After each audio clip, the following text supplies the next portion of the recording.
Today I'm taking a look at the VEVOR Espresso machine. So we do have instructions.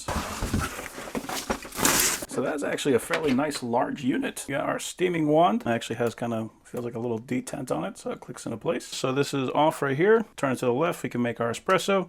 Turn it to the right, we can make our steam. And they did tape on the drip tray. We don't have to worry about that thing banging around in shipment. And it's got a little float on it, so that's kind of neat. So if that little red button is sticking out the top, you got to empty that out. On the back, we got our power switch. So the water reservoir has a handle, so you can easily carry that when you need to get that thing refilled. We got our max line at the top, and it comes with a little button in there. Just pop that guy out. That's just to protect it to make sure that we don't get anything contaminated. We have our portafilter. This one is metal, which is great. Sometimes I see these that are made out of plastic.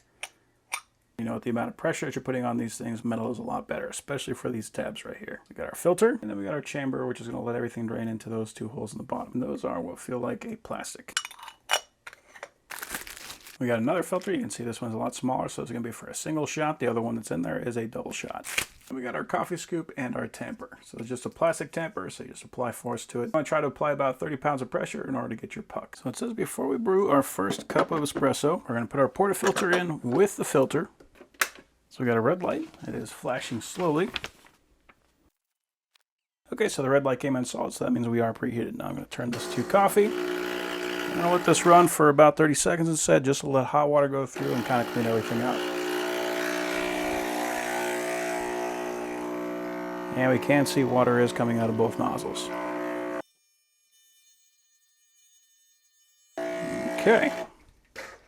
So let's go ahead and dump this and we'll make our first espresso. So making an espresso is an art. It's something that does not come naturally. It takes some practice, but it is a fun hobby that pays off by giving you very nice espresso that you made yourself. I'm going to use Pete's. Let's see what one scoop gives us. Now the idea why I said 30 pounds of pressure before is because if you make this too loose, it's just going to be running water that comes out. It's not going to give you that espresso taste. Now on the other hand, if you squeeze it too hard, then it's going to give you a bitter taste. So getting that right pressure is the whole key to making good espresso. And making a mess is also a part of it. So there we go. We have what I would call a fairly well-formed puck. It looks a little bit lopsided, but maybe it's just there was some stuck on there. I'm going to go ahead and go with this.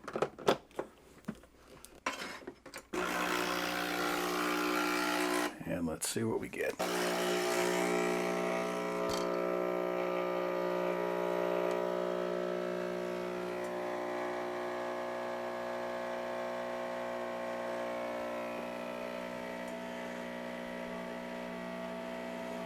I'm curious if this is going to shut off on its own or I'm going to have to shut it off.